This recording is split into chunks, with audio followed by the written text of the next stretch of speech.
Your snap reaction on President Trump's speech at the UN. Trump himself set up a high expectation. He said that he was going to be the president for peace, but I don't think he has been able to meet that expectation in any way, shape, or form, taking credit for things that perhaps are not entirely justified. The reality on the ground looks very, very different. You made a radical prediction that a second war between Israel and Iran could erupt by the end of the year. Their objective in the long run is to reduce Iran into another Syria, another Lebanon. If they give Iran too much time, Iran will rebuild its air defense systems, perhaps better ones. Before December, there's a high likelihood that they will strike again. I think the next war, however, will be very different from the first war. When they attacked Qatar, what's the first thing that came to your mind? Either the U.S. had a role in it or the U.S. could not stop it. And if it could not stop it, what is the value of this security umbrella? It may be difficult to fully grasp what it means if the GCC states have now reached the conclusion that their main threat is not Iran, it's Israel.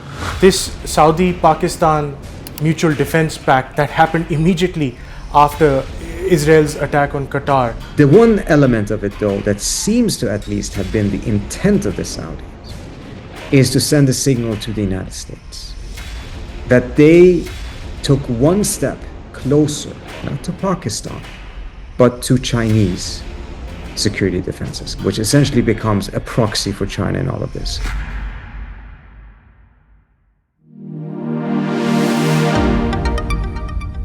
Dr. Trita Parsi is the Executive Vice President of the Quincy Institute. He's an expert on U.S. Iranian relations, Iranian foreign policy, and the geopolitics of the Middle East. He has authored 4 books on U.S. foreign policy in the Middle East with a particular focus on Iran and Israel. Mr. Parsi, thank you for talking to ANI. I hope I got your bio right. Absolutely, yeah. It's a great pleasure to be with you.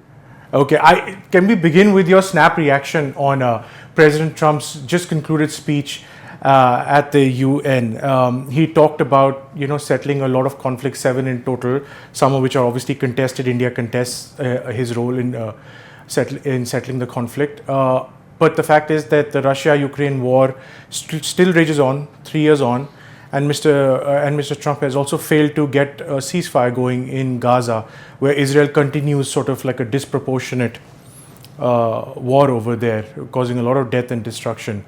Yeah, your reaction. Well, I think there's very few people that would really honestly agree with President Trump that we are now in a more stable situation than we were before. And that is by no means a defense of what the Biden administration did. And my track record is quite clear of being very critical of how Biden conducted matters.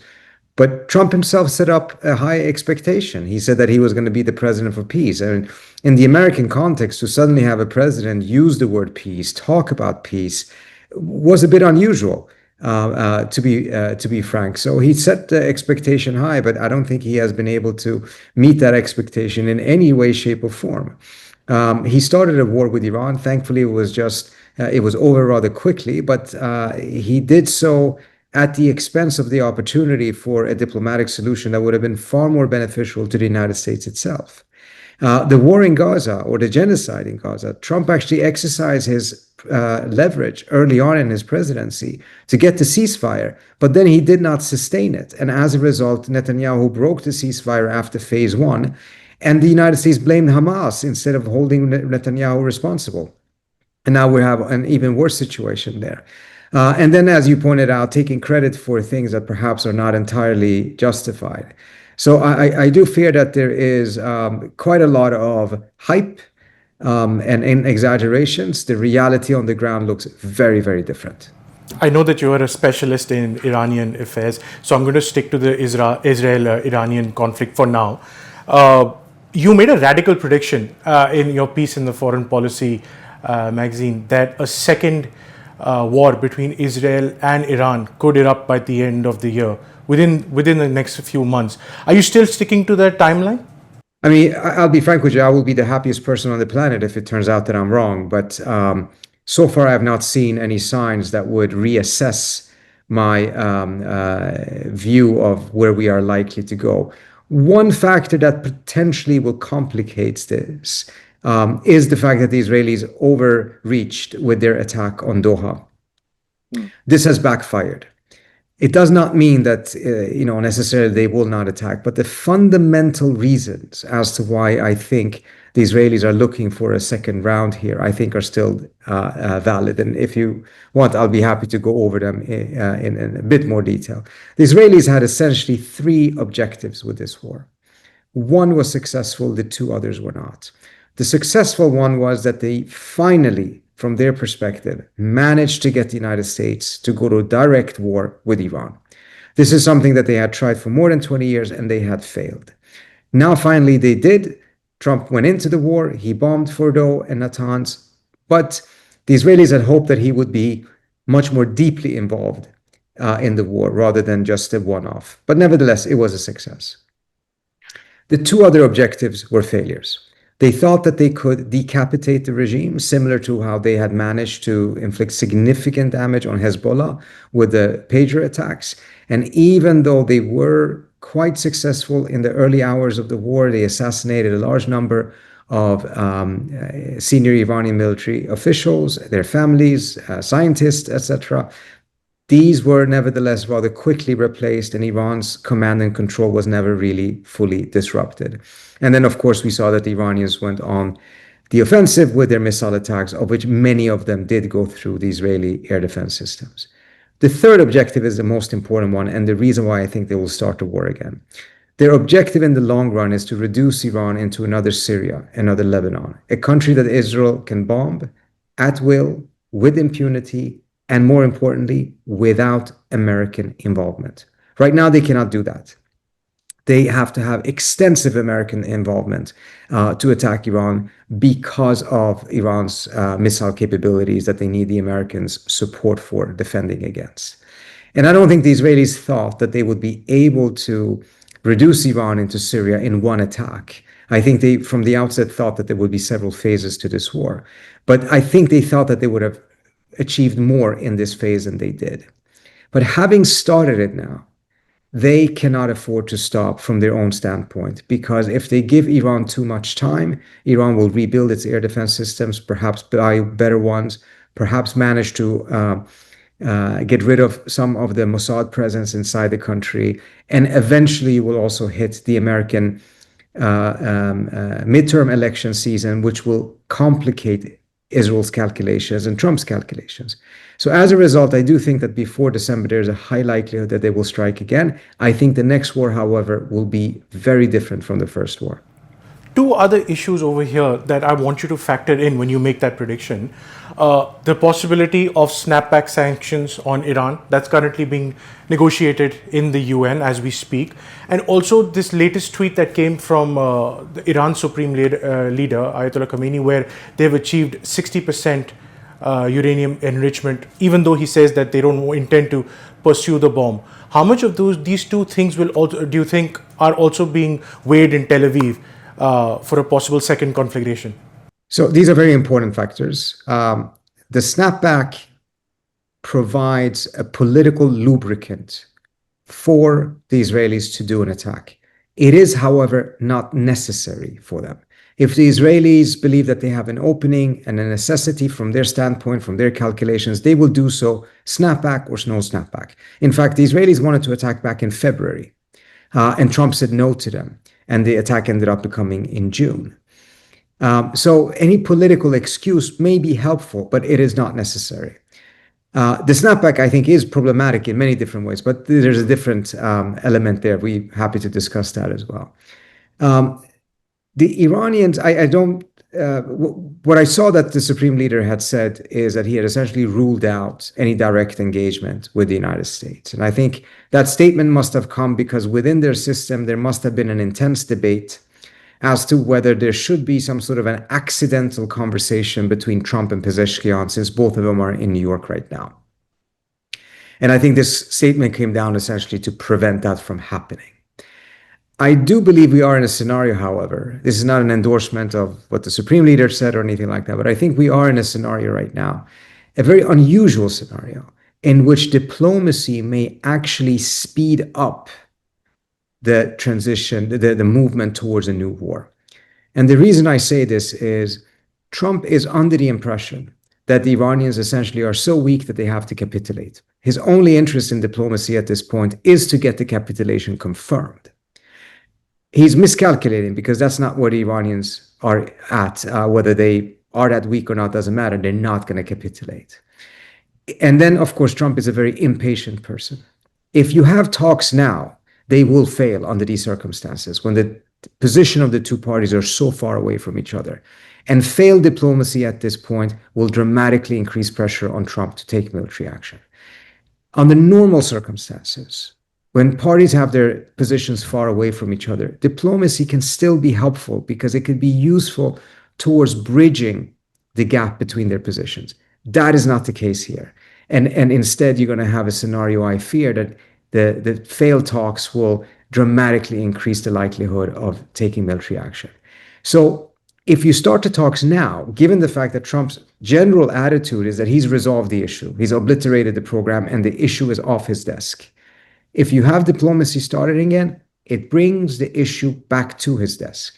And if it fails, which I think it will under the current circumstances, the diplomacy will then transition to military action. So it would actually, instead of adding time to the clock, it actually speeds up the clock towards military action. Yes, you talked about obliteration. Dr. Parsi, tell us what the mood in Iran is like. Do you really think that the US or Israel, for that matter, can bring about a regime change from air attacks?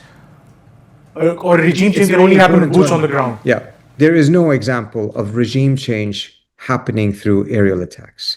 You have plenty of examples of regime decapitation, regime destruction, collapse, but not regime change. And I think it's important to understand the distinction here. Regime changes means that you change the regime into some other regime. That requires troops on the ground. That's what the United States did in Iraq. It took out Saddam and it replaced it with a different regime. Regime collapse, regime decapitation is completely different. All you do is that you destroy the existing regime. You do not make an effort to replace it with anything. In fact, you might be quite happy that it is not replaced with anything, because the chaos, the civil war that will follow is something that Israel may actually find quite useful for its geostrategic calculations.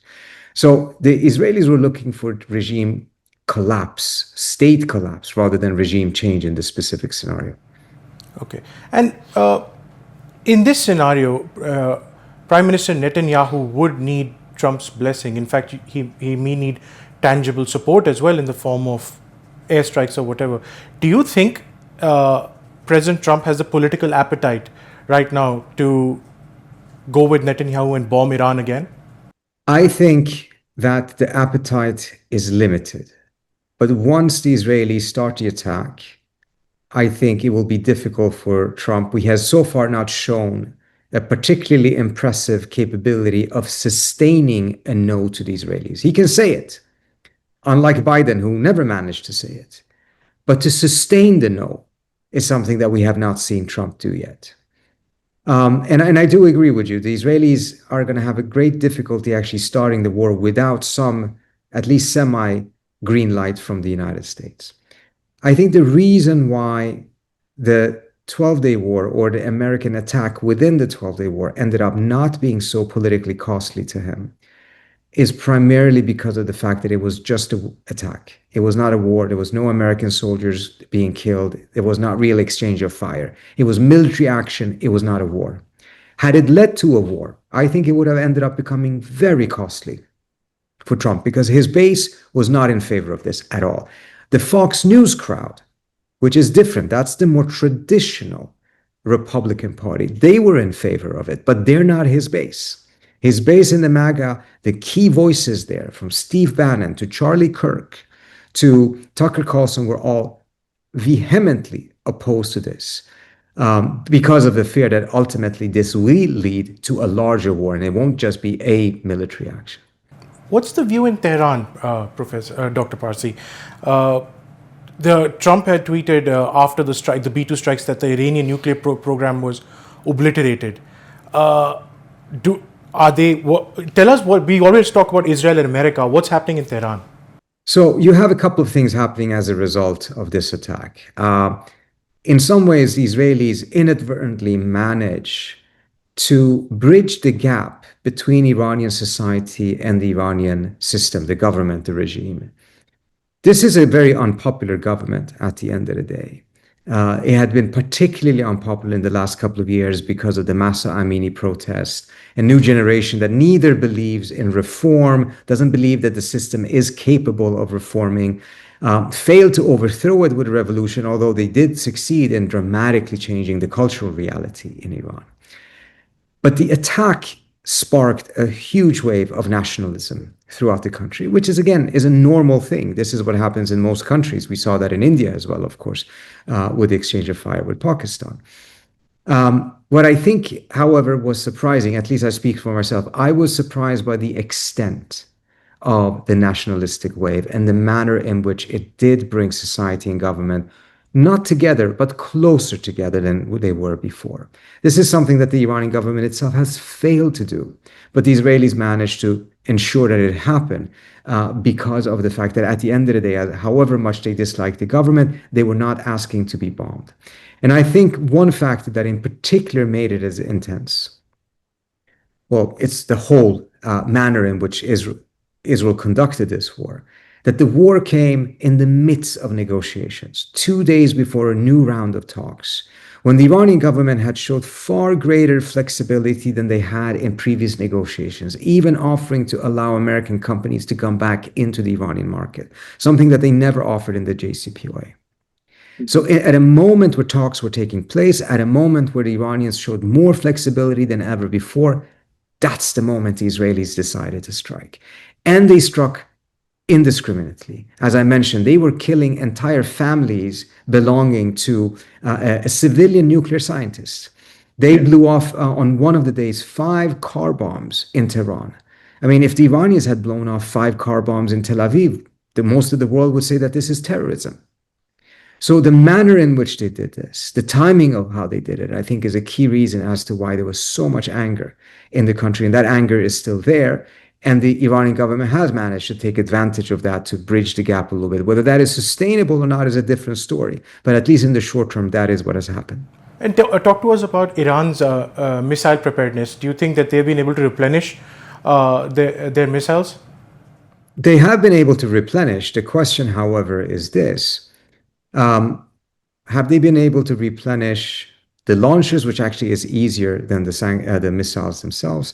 As I understand it, the Iranians build missiles faster than the U.S. and Israel combined build missile interceptors. So the Iranians do have an advantage on that. However, their air defense system clearly was not up to par, which means that their only deterrence is their offensive capability. They don't have a defensive capability that serves as a deterrence. It's only the missiles. And as a result, and I hinted at this earlier on, the next war I think is going to be very different from the previous war. In the previous war, the Iranians were hoarding their missiles. They were not shooting all of them at the same time. They were pacing themselves because they thought it was going to be a long war. And they thought that they had to outlast the Israelis. Instead, it ended up being a short war. One factor as to why it ended up being that may have been the effectiveness of the missiles, and the fact that the Israelis ran out of Arrow 3 interceptors and several of the other interceptors. In the next war, because the Iranians understand that the Israeli game is to turn them into the next Syria, I suspect that the Iranians will hit very hard, very early, to dispel any notion in Israel that Iran can be turned into another Lebanon or Syria. This then likely means high casualty events, which in turn will dramatically increase the pressure on Trump to enter the war fully rather than just providing defensive support for Israel. And now from the Israeli point of view, so you have the defensive part where you said that the Arrow 3 missiles, they were running out of them. And we saw towards the end of the war, we saw Iranian missiles breach Israeli air defenses as well. Then the political side. At a higher rate than they did earlier on, yes. Correct. And on the political side over there, we recently saw 3 of the 5 I intelligence groupings, Australia, Canada, and the UK, essentially recognizing Palestinian statehood. So is Israel under siege over there? Do they have the political capital to go ahead and launch a second such war? Well, keep one thing in mind. when they did launch this war, there were no condemnations coming from Western countries. In fact, the German chancellor stated publicly that Israel was doing Europe's dirty work for it, which is, forget about a condemnation of what clearly was a violation of international law. This was an embracement. This was a celebration of what the Israelis did. So it does not seem to me that Israeli action cost the Israelis with the Europeans particularly much. I mean, Europe's perspective and position has changed dramatically since 2002, 2003, when they stepped with an effort to try to prevent war. Now they were essentially accepting and embracing it. So that's very, very different. I think to a certain extent, the move towards recognizing Palestine, which at this point is still just symbolic, but nevertheless, it actually increases the likelihood that they will be more accommodating towards Israel in the next war as a way of balancing their relationship. In fact, there is a suspicion, I don't know if there evidence is there for it, that part of the reason why the Australians accused the Iranians of having been behind a bombing in Australia against a synagogue, with what appears to be very limited evidence, was as a way of balancing the fact that they went ahead and announced recognition of Palestine. So I suspect that the recognition of Palestine, one way of offsetting the tensions that will cause with Israel, is to be more supportive of Israel on the Iran file, despite the fact that the Israelis will be violating international law through launching yet another war. This balancing act that you're talking about, once these countries did announce their support for a Palestinian state, it also received a lot of condemnation from the sort of neocon groupings in America, who basically said that these countries were giving cover fire to Hamas and for the acts of October 7th. So in this balancing, does this also embolden Prime Minister Netanyahu to actually go ahead now with the annexation of the West Bank, as is feared? I think the Israelis are looking and have been de facto annexing the West Bank for quite some time. And the key factors as to whether they move forward or not has more to do with whether they get a green light from Washington rather than with what the Europeans are doing. The Europeans, we have to be honest, their relevance is highly exaggerated at this point. Trump has really made it clear he doesn't listen to the Europeans. He doesn't even desire them to be at the negotiating, for instance, on the Iran file. And Europe's own strategic mistakes by making itself so much more dependent on the United States after the Russian invasion of Ukraine has now put the Europeans in an even weaker position vis-a-vis the United States on these matters. I frankly don't think the Israelis care that much about what Israel does, what Europe does or not. I do think, though, that the Israelis are recognizing that they are becoming very isolated internationally. Politically, this is having a cost. And this is a remarkable shift on the Israeli side, because for the last 30 or so years after Oslo, the Israelis really celebrated, and there was a significant degree of pride, the manner in which they had managed to establish relations with a large number of states, including India, for instance, who only established relations with Israel after Oslo had been signed. And they measured their success by the fact that they were so integrated with the rest of the world, particularly in Europe and the West. Now, however, they're recognizing that the trajectory they're on is moving them towards permanent pariahhood. And instead of being concerned about it, we saw that the Netanyahu government essentially celebrated it, embraced it by saying that Israel is now going to become super Sparta. This is a shocking shift. A country that saw its success in the manner in which it was able to overcome its isolation to one that is now measuring its success by the degree to which it is isolated. And you talked about the Oslo Accords. Now I want to talk about the Abraham Accords. When they attacked Qatar, what's the first thing that came to your mind? Well, the first thing that came to my mind is that it would be very difficult to conceive that the Israelis could have done this without some degree of collaboration with the U.S. The U.S. provides the air defense systems and the protection for these states. Already we've seen that the air defense systems are not sufficient to be able to protect against Iran, which was the main reason for all of these countries investing so much in the American security umbrella.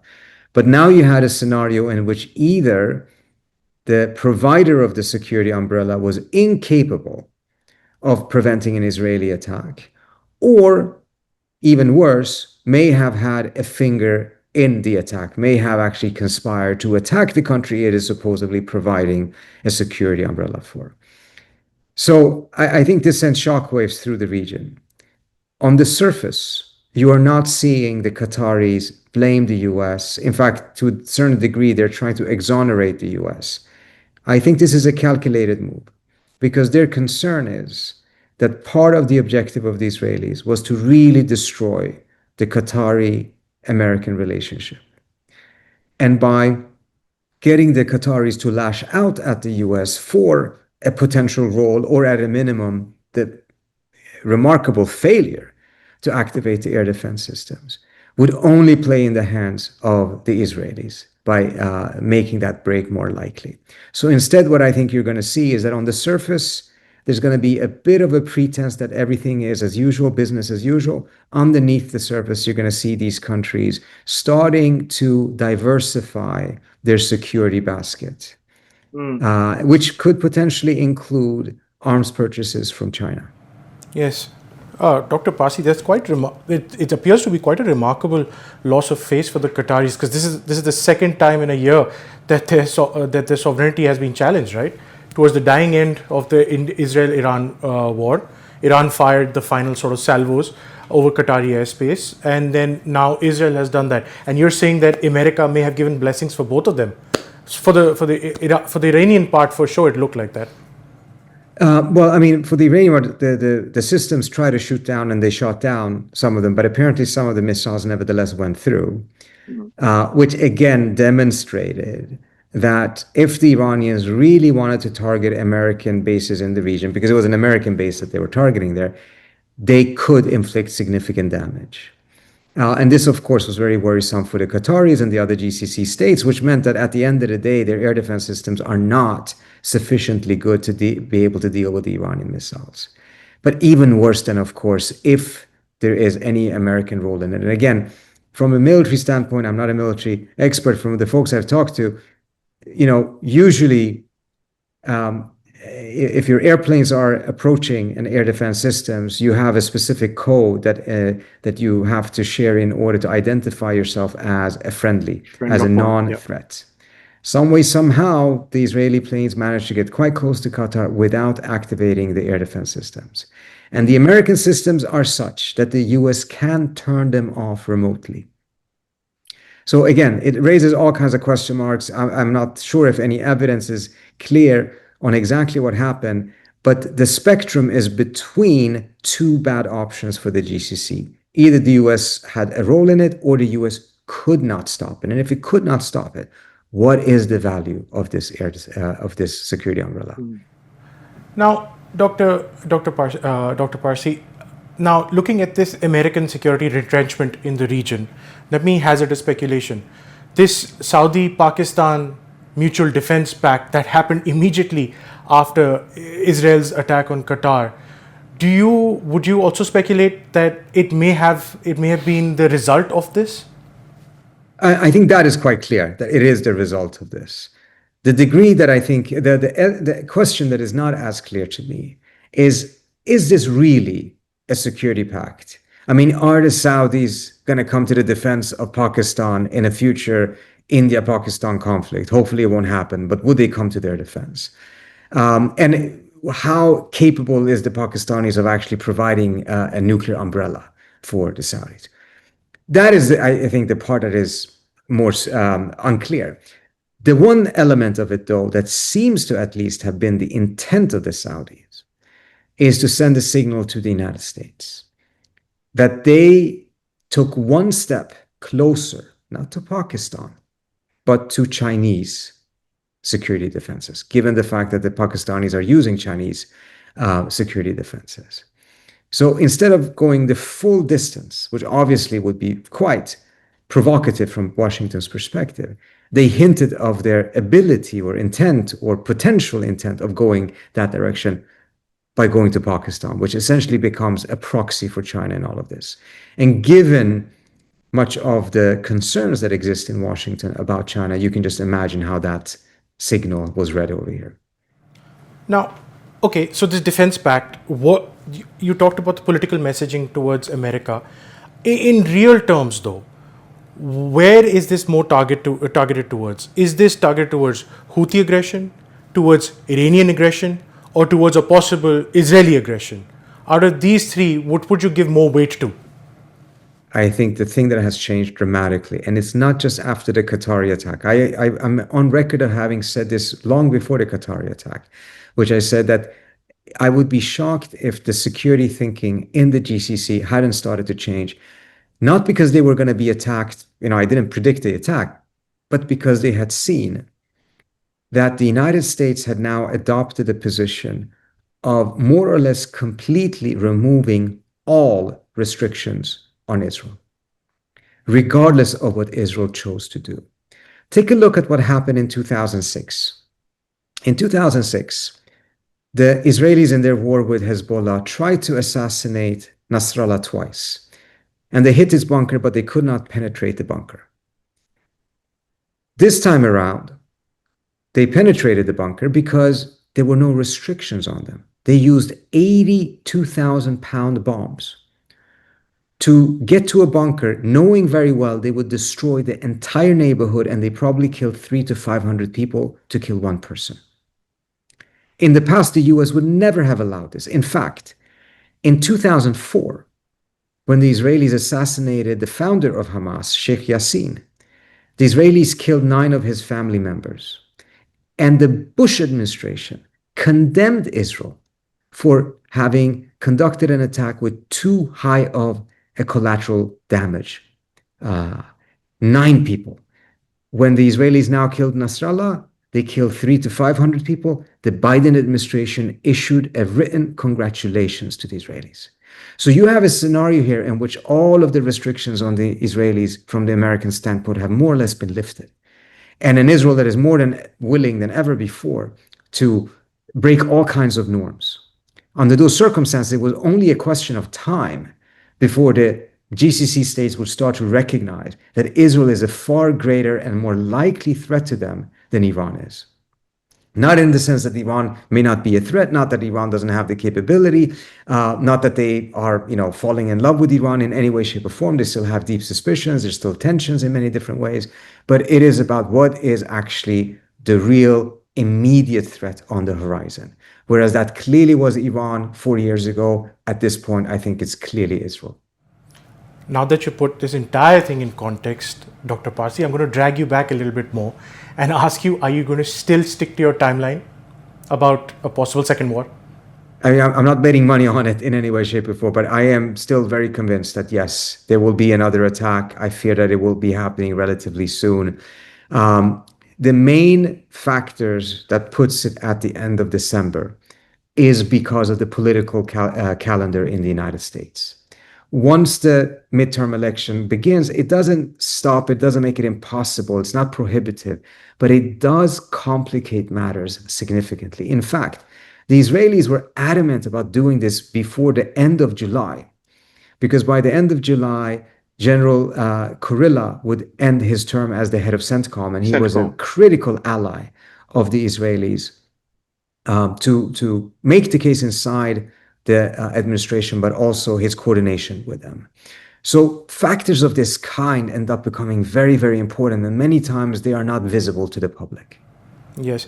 I'm glad you brought up the CENTCOM chief. He's been seen meeting with the Pakistani leadership as well and hailing Pakistan as an ally of America. It's another matter that Osama bin Laden was caught in their version of West Point.